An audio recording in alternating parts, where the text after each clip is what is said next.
This is our angry assassin. He's very angry. He's very gaunt, and he's very angry. Um, so apparently the media had this for a while from the um, from the possessions of Mr. Luigi, and for some reason they weren't letting it out. So this guy Ken Klippenstein, who is a noted internet troublemaker. I love him very much. He's one of them old school kind of journalists that like um, goes and stirs shit up in the best possible ways. Ken Klippenstein writes, I have obtained a copy of suspected killer Luigi Mangione's manifesto. Is it okay if I say it like that? The real one, not the forgery circulating online. Major media outlets are also in possession of the document, but have refused to publish it and not even articulated a reason why. My queries to the New York Times, the Washington Post, CNN, NBC to explain their rationale for withholding the manifesto while gladly quoting from it selectively have not been answered. I'll have more to say on this later on how unhealthy the media's drift away from public disclosure is. But for now, here's the manifesto. To the feds. I'll keep this short because I do respect what you do for our country. To save you a lengthy investigation, I state plainly that I wasn't working with anyone. This was fairly trivial. Some elementary social engineering, basic computer-aided drafting, a lot of patience. The spiral notebook, if present, has some straggling notes and to-do lists that illuminate the gist of it. My tech is pretty locked down because I work in engineering, so probably not much info there. I do apologize for any strife of traumas. Strife of traumas? Maybe it's supposed to be strife or traumas. But it had to be done. Frankly, these parasites simply had it coming. A reminder, the U.S. has the number one most expensive healthcare system in the world, yet we rank roughly number 42 in life expectancy. United is the indecipherable largest company in the U.S. by market cap, behind only Apple, Google, and Walmart. It has grown and grown, but as our life expectancy, maybe that's supposed to be has our life expectancy. No. The reality is these indecipherable have simply gotten too powerful, and they continue to abuse our country for immense profit because the American public has allowed, he didn't put the O in allowed, allowed them to get away with it. Obviously, the problem is more complex, but I do not have space, and frankly, I do not pretend to be the most qualified person to lay out the full argument.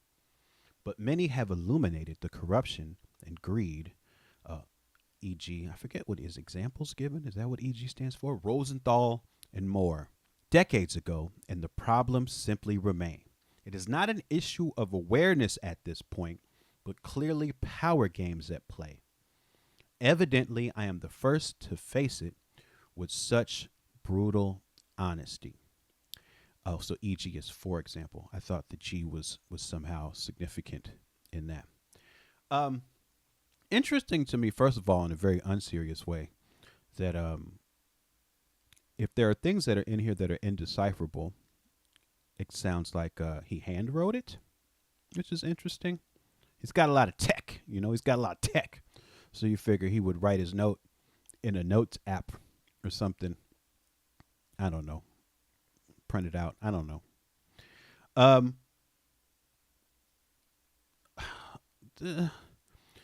So I don't know. This is probably one of the shorter manifestos we've had for a very public murderer for a while.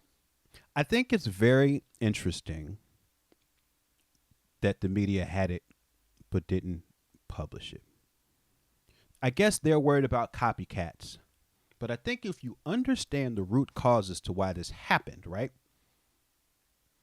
This system that we live in created the terrible feelings and frustrations that sort of created this person. So it's like you might be worried that something that he says in a manifesto. Or he had a YouTube channel that apparently he was just starting to post stuff on. There was like a countdown on there to when he was supposed to be making some videos, I guess. That got taken down. There's a Twitter account that initially was taken down. I guess Elon Musk got it put back up. I don't even know. That's a complicated thing to untangle already.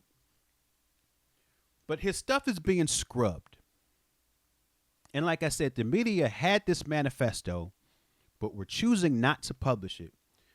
I guess because they're worried about something in this encouraging other people to do this. But like I said, the root causes of it, this predatory healthcare system that we live in, that has caused so many people to lose all of their resources and in many cases lose their lives, created the environment where something like this rises up, right? So I'd be a lot less concerned about disclosure around the person, since the person isn't the cause of why this happened. And I guess in some senses, like if you think about the Unabomber or something like that, I think his reasoning was a lot less unclear because he was thinking about things that the average person wasn't thinking about at the time when he was mailing out bomb packages to people in order to make a statement. So I think in that case, you're dealing with potentially more dangerous ideas because there are ideas that people aren't walking around having. In this situation, there's plenty of people walking around having these ideas. So I don't think that you have to worry so much about something inside a statement or in something he would put out causing copycats. I'm not sure that's the best way to go about this. The other thing is, in my opinion, this man, or the idea of this man, was never more powerful than when we didn't know shit about him. Like when he was a blank slate, when he was just a set of eyes and a pistol or a smile and a jacket, and people could project all of their wishes and values and ideals on this person. That's when he was the most powerful idea he could be. And I feel like, in a sense, the more you learn about him, the less powerful he becomes, in a sense. Like, for example, right? And I'm just speaking for myself here. America, Twitch, the internet, YouTube. I'm just speaking for myself here, okay? After reading this manifesto, all I can think about is how little I would enjoy having a conversation with this person. How uninteresting I would find him if I was somewhere in line with him to do something and a conversation sparked up. Or, you know, I just can't, like, I've had conversations with people like this, and they're typically not fun. And this is just in my personal experience.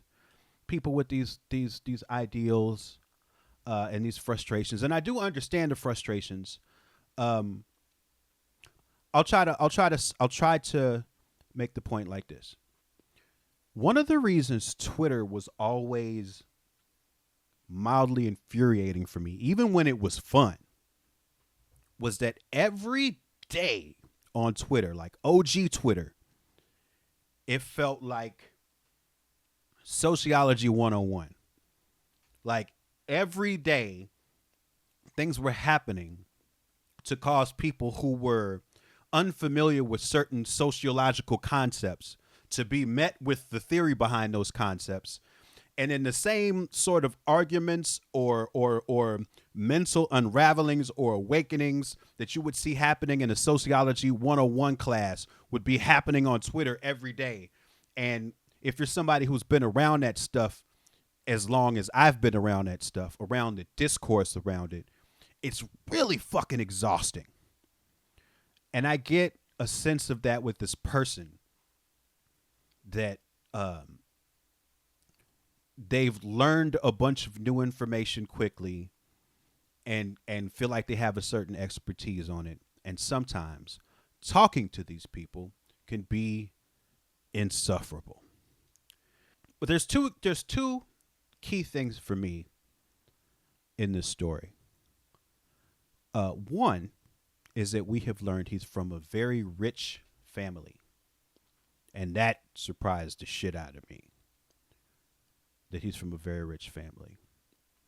I can't think of a time where we've been in a situation where somebody from the rich class wanted to do something to dismantle the institutions around the rich class. Like his grandfather was like a real estate titan. Like he went to private school, Ivy League, college. He had a lot of resources. And people with a lot of resources usually do not make the sort of moves that precipitate a class war. That's not usually what happens.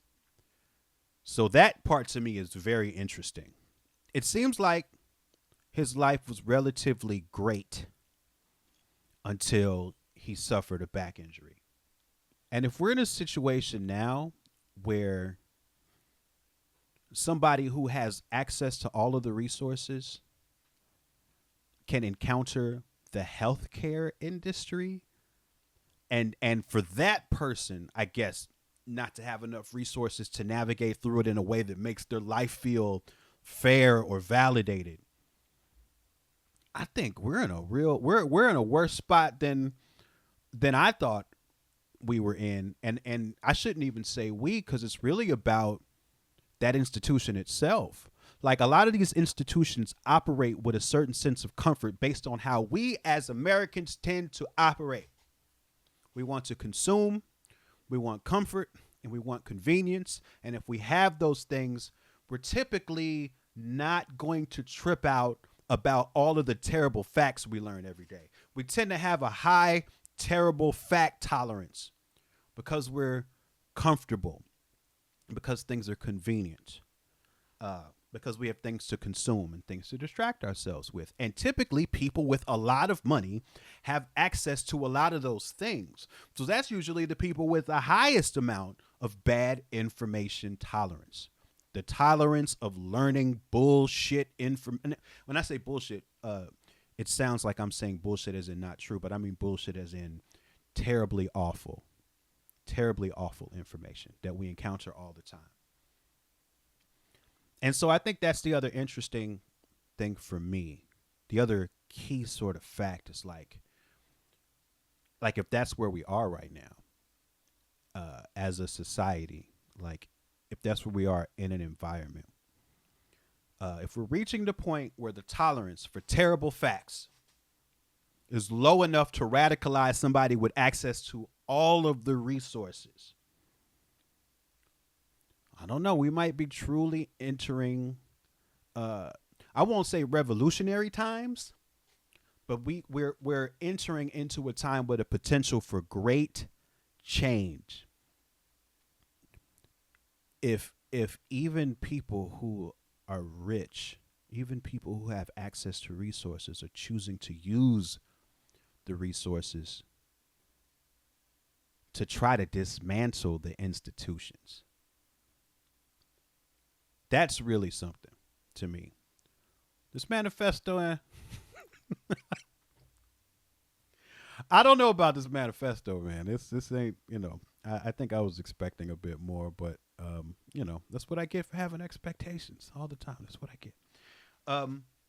But given all of that, given what I do think is interesting about all of this, I think it'll be very interesting to see how we as a people respond to this and how the institutions respond to this as well. Like and subscribe, homie, friend. It's free. Stop playing.